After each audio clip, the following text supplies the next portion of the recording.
Aggie land for a good while. I've learned a lot of things about A&M. Besides the 5 years that I attended A&M over a 7-year period, I came to work for the association when A&M was designated a Sea Grant University and opened the Galveston campus in 1971. The following year, Zachary Engineering Center was dedicated, the College of Business became accredited, and women moved to campus. So things were changing pretty fast. I've seen a lot happen, and I've met a lot of fantastic people. I'd like to tell you about some of the folks who helped shape the A&M we know today. James M. Copp Forsyth, class of 1912, was the first man that I ever heard say he owed Texas A&M a debt that he could never repay. The Forsyth Gallery in the MSC, which today is named for the Houston businessman's father, originally served as the office for the Association of Former Students.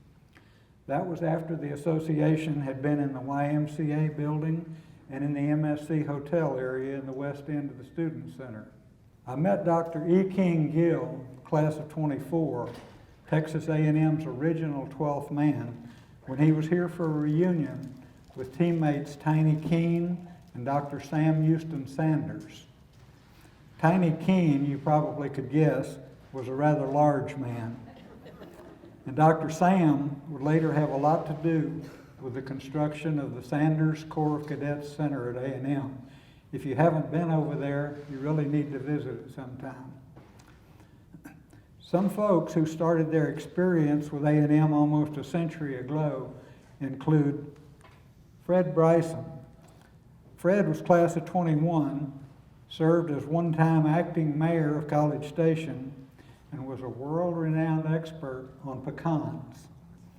The park in my neighborhood, the oldest park in College Station, is named in Fred's honor, and it has a scattering number of those pecan trees that he so loved. Another neighbor of mine, Dr. J.P. Abbott, came to A&M in 1926, the year that A&M celebrated its golden anniversary on the state's sesquicentennial. He wrote a lengthy article about that celebration in the centennial issue of that year's Texas Aggie magazine, and he was the A&M first Dean of Arts and Sciences.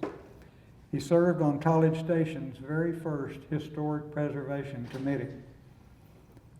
Another neighbor who I don't have listed or a picture here was E.E. McQuillan, and one of our members today here is working to get E.E. McQuillan named to the Distinguished Alumni of A&M. And he's an oversight that probably should have been corrected years ago. This is a guy who during the Depression gave up parts of his salary so that the Association of Former Students could continue running. Fred Hale discovered the role of vitamin A in eyesight, and he was the first to prove that birth defects could be other than genetic in origin. He initiated the establishment of the first biochemical laboratory for the Texas Agricultural Experiment Station. Earlier, I mentioned the dedication of Zachary Building. Well, H.B. Zachary, shown here on the left, H.B. Pat Zachary and his son Bartell Zachary have been premier highway builders throughout Texas and across the world. Pat Zachary built the Palacio del Rio Hotel in San Antonio for Hemisphere in 1968. He did it in just 3 months using innovative off-site construction in which completed rooms were made up with beds, toilet paper from the bathrooms, and were trucked in and lifted up and bolted into place. The modular dorms at Texas A&M used the same technique. On overseas jobs, Pat Zachary would use the travel time to study the culture of the country that he'd be visiting. He also hosted newspaper editors to a conference on biotechnology when very few people knew anything about it. Bartell worked in planning the proposed Trans-Texas Highway to cross the state before it was unfortunately canceled by the state legislature in 2009. Members of this next group significantly influenced the direction of Texas A&M at critical moments in its history. John Lindsey, a very unassuming insurance man from Houston, was instrumental in helping General Earl Rudder open A&M to women. Matter of fact, the council for the association was having a meeting that day, and the board at A&M was meeting, and Earl Rudder went over to the hotel at East Gate, and he asked John to pass a supporting resolution about letting women into A&M. He said, if I can get your resolution, I can get the board to agree to it. Well, John went up and had a friend of his, Bob Latimer, read the proposal for the resolution, and of course, talking started all over the room. Everybody was saying, what is he trying to do here? Well, he called for a vote, he gavelled the measure passed, and then walked out through the kitchen of the Ramada Inn Hotel. He said, I didn't even answer the phone the rest of the day. As national chairman of the Capturing the Spirit campaign, he helped A&M raise some $300 million. He also helped convince Bush 41 to put his presidential library at A&M, and with his wife Sarah, has funded a half a dozen President's Endowed Scholarships. Dr. Jack Williams, the 17th president of A&M in 1970 through 77, was an amazing man. He molded the university into an academic giant during the period of phenomenal A&M growth. 15% a year growth for 15 years. And A&M went from about 19,000 to over 40,000. He befriended Houston Post columnist Lynn Ashby, a TSEP by the way, and garnered publicity for A&M that you couldn't buy. He strived to attract outstanding scholars, expand the library, and added countless new majors and PhD programs. Lindsey and Williams joined forces to help establish the Texas A&M University Press in 1975. The man they convinced to start the press was Frank Wardlaw. Frank had built a prestigious press at the University of South Carolina and then again at the University of Texas in Austin. He saw the light and left UT and founded the Texas A&M Press in 1974, at a time that he described as possibly the worst time in history to establish a university press. He later wrote that he was only able to do it because of the support he received from A&M former students. Total books published to date are 2,090 books, and 1,819 of those are currently in print. Through agreements with almost a dozen other universities and scholarly presses, the A&M Press today markets and distributes 3,636 books. Haskell Monroe, besides having the dubious distinction of being my A&M history professor, was A&M's first dean of faculties. By the way, he flunked me in that course too. By the way, Haskell delivered the very first Exploring History address back in 2003. He later served as president of UT El Paso and then as chancellor of the University of Missouri before retiring back to A&M and Aggie land, where he was active with community and university affairs. Haskell spoke once with an old Ag who questioned his non-Aggie background. When asked, "What kind of an Aggie are you?" he responded, "Proud and grateful, sir." Haskell presented the very first talk, as I said, in '03. This guy, probably to his benefit, is no relation to me.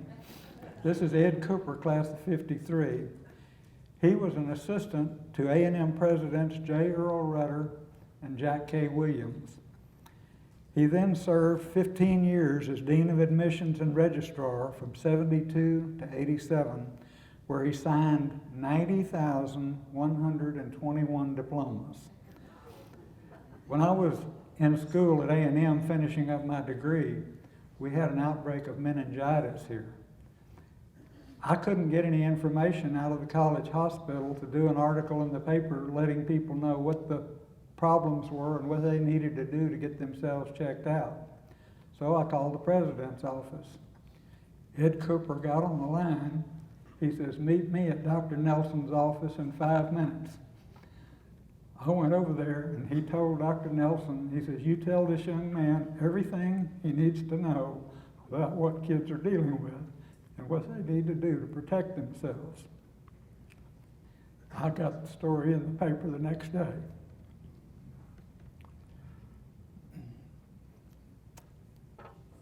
Those 90,000 diplomas that Ed signed were 1/2 of all of the degrees that had been issued at A&M up to that time.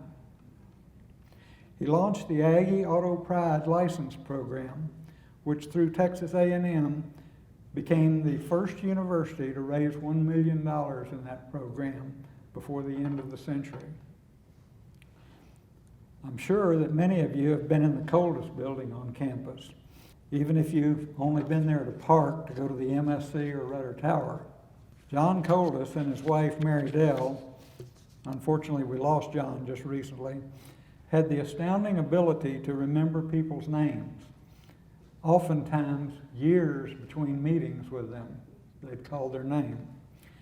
As A&M's first vice president for student services, he established the Student Counseling Service, Student Legal Services, Multicultural Services, and took J. Gordon Gay's YMCA program for incoming freshmen and built it into today's highly successful fish camp operation. Then he added T-Camp for transfer students and I-Camp for international students.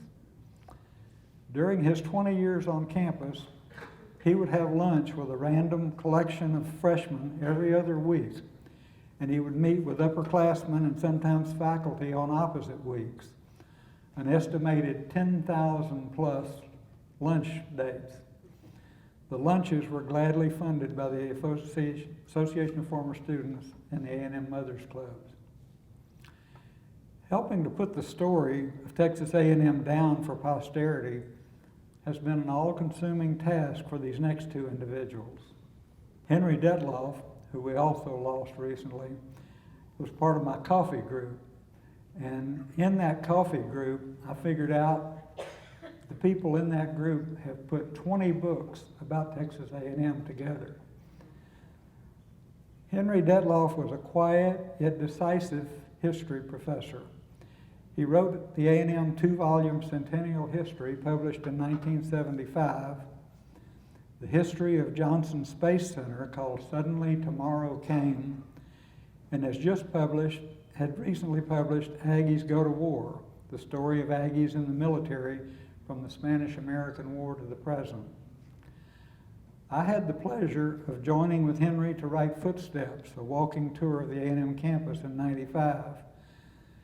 We thought we had a pretty good deal going, and then I said one day, well, I'll need to walk this route and see what it's like. Well, I'm walking the route, following the map, and I walked right into the side of the chemistry building. They'd added a whole new annex since Henry started the project. Henry also participated in 4 exploring history programs, perhaps a record. John Adams Jr., class of '73, is Henry's co-author on the Aggies Go to War. He was president and chief executive officer of Enterprise Florida, the public-private partnership responsible for leading Florida's statewide development efforts. John's other books include We Are the Aggies The History of the Association of Former Students, and Softly Call the Muster, the definitive little book on this great Aggie tradition. John is also getting a book out right now on Aggies in aviation in World War I, and we're cooperating with Jim Woodall. All the guys from the coffee group have pitched in, and Jim Woodall's putting out a book on Aggie lists, military heritage of Texas A&M. The book will contain 60 lists of things that A&M men have accomplished, and women, through the years. And it also includes a few things like who was the reveille handler each year and who was the corps commander. Those lists are all in the book. We asked Jim one day why he was putting the book together, and he said, well, every time I write a book, I've got to go to the library and look up all this information. He said, I'm going to put it in one place where I don't have to go look for it anymore. Several of the people that I've known had a great deal to do with the Memorial Student Center.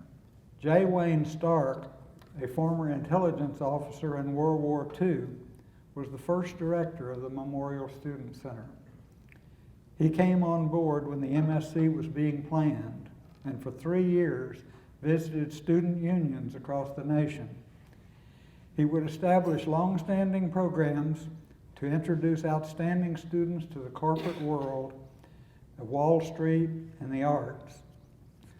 SCONA, the Student Conference on National Affairs, Great Issues Political Forum, all student-managed programs that Wayne Stark helped create. The Stark Gallery in the MSC is named in his honor. How many of you have stopped and looked at paintings displayed in the MSC lobby? Many of the paintings you find there are by Edward M. Buck Shewitz, class of 21. He was Texas's very first state artist. His beautiful paintings depict the Texas countryside and include a portfolio on A&M that was created for the university's centennial. It was my good fortune to office next to him when he was painting this set. I only wish I'd had the good sense to clean out his wastebasket at the end of each day.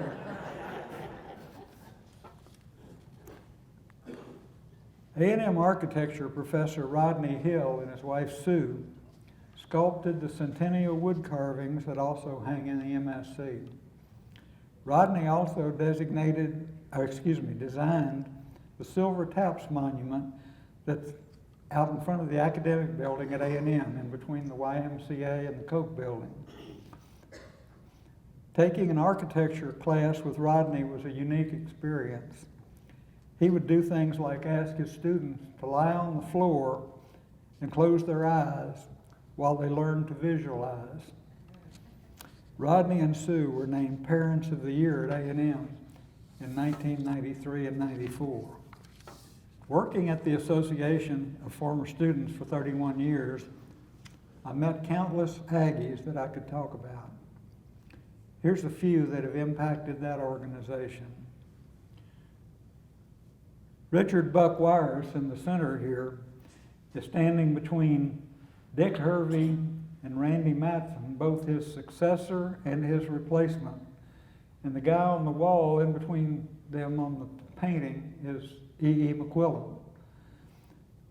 Buck was named executive director of the association in 1964 through 80, following a name change and admission of women. He dealt with a lot of frustrated older and some younger Aggies, but always had a smile on his face. He used to remind us that our number one job was fundraising. Jack Fritz, class of 53, was association president in 1982. He was the only man to deliver a muster address in the first and the last muster ceremonies held on the same day in 1983. His first one was in Auckland, New Zealand, and his second one was in Honolulu, Hawaii. Thanks to the international dateline, it was still the same day. Jack came up with the idea for the Buck Wires Spirit Awards. that recognize the contributions that students make to student life at A&M. He also conceived the candlelight ceremony that's used at muster each year. Clayton Williams Jr., who most of you probably know, is the flamboyant businessman who made the principal gift that enabled the construction of A&M's Alumni Center, and also made a bid for the governorship of Texas, which we won't go into right now. He also taught entrepreneurship classes at A&M's College of Business.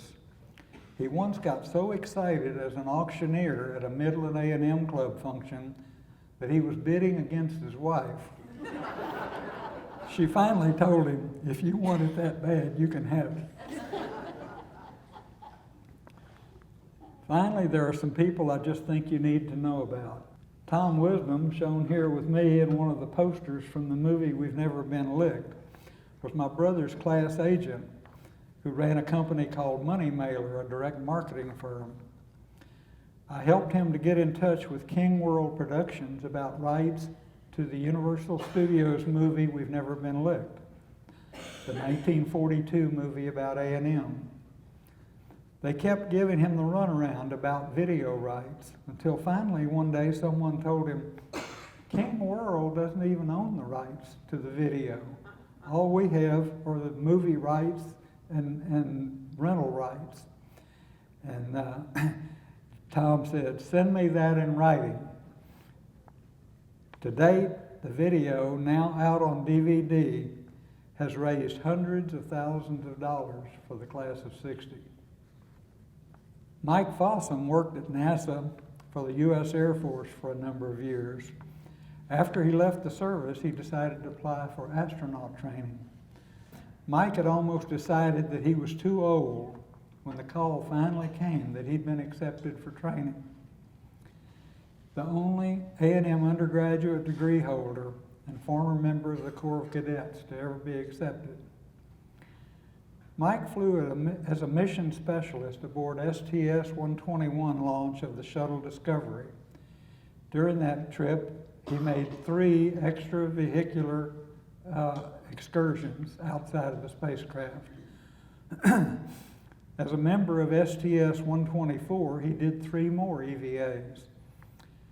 Launched for his 3rd visit to the International Space Station in June 2001 from the Baikonur Cosmodrome in Kazakhstan, he accepted command of the ISS in September and made his 7th EVA to become the 7th longest spacewalking astronaut.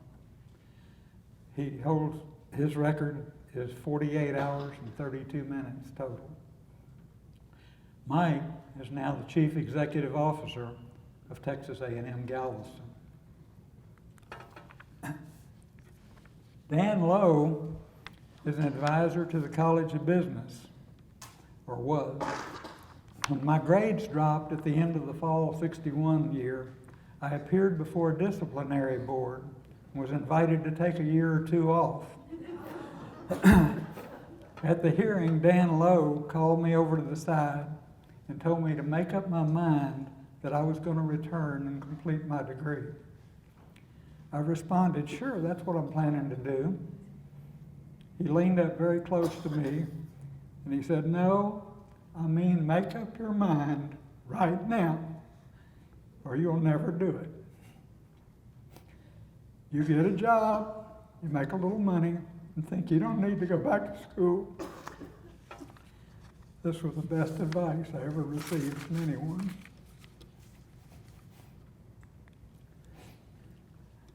Everyone remembers what they were doing on 9/11. An amazing group of students dreamed up and organized an amazing event in Kyle Field.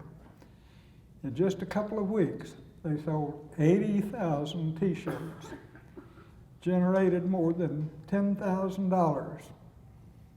I took the iconic photo of the event that you see here, and my nephew came by one day and said he was going to a meeting of the One Aggie group, and they were trying to get a poster together about this event.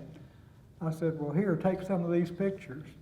And he took them and he came back and he said, they picked your picture and put on the poster. This poster raised another $15,000 for victims and first responders in New York and Washington, and that was selling those posters at only $5 a piece. If you'd been around the YMCA building in the mid-1960s, you'd likely have run into this next group of Aggies.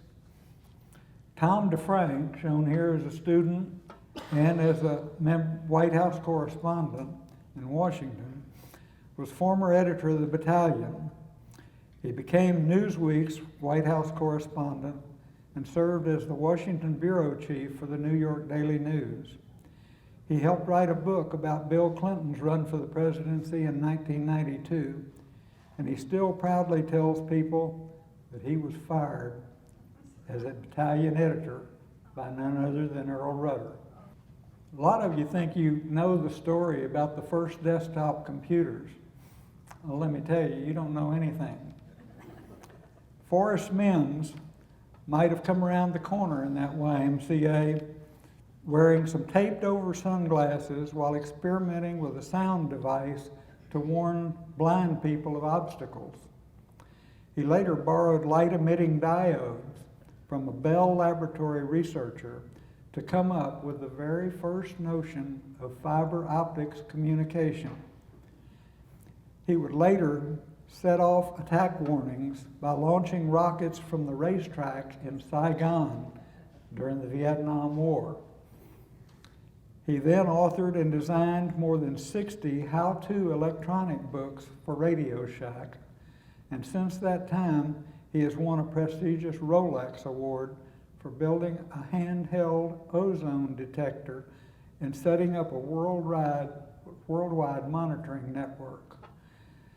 This is a guy who thought he should take engineering and decided it wasn't for him, but he tried enrolling in a class in electronics at one time at A&M, and after about a few weeks of class, he left. He says, all these people are learning how to do is hook up devices that we already know how to do. He says, I want to make new devices that nobody ever heard of. And he ended up getting a sizable settlement, which he can't talk to you about, from Bell Laboratories for fiber optics communication. The guy holding the puppy is Bob Rudder, Earl Rudder's youngest son. The fellow on the right is Tom Hargrove, who was a senior class officer that helped get a replacement when Earl Rudder's dog Ranger passed away. Tom Hargrove burned the midnight oil at the YMCA as editor of The Agriculturist. He wrote A Dragon Lives Forever about his service at Vietnam, using his expertise to introduce more productive rice plants while often visiting in Viet Cong-controlled areas. He was later told by people who had been in the Viet Cong that the reason he wasn't bothered is because he was bringing new rice plants to Vietnam. After the war, he worked with the International Rice Research Institute, and in the mid-1990s was kidnapped for 11 months in Colombia. He wrote about his adventure in Long Walk to Freedom, and he passed away in 2011 after suffering malnutrition during his captivity. We'll wrap us up with renowned aviation artist Keith Ferris. Keith grew up literally on the flight line at Kelly Field in San Antonio.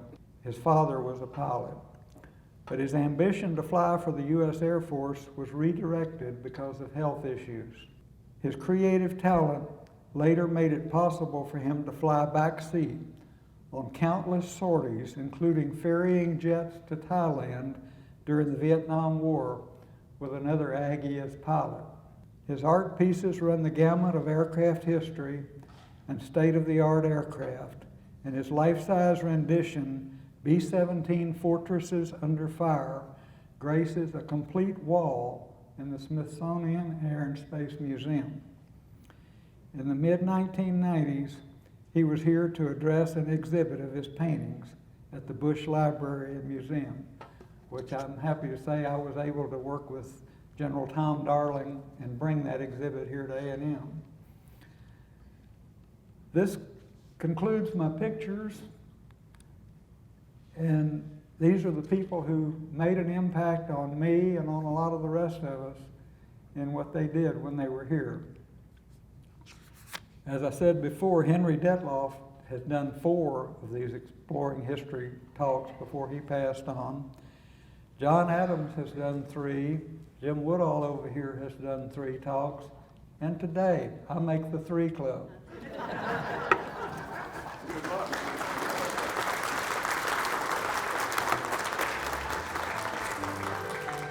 That's really all I have. If anybody has any questions, I'll be happy to entertain.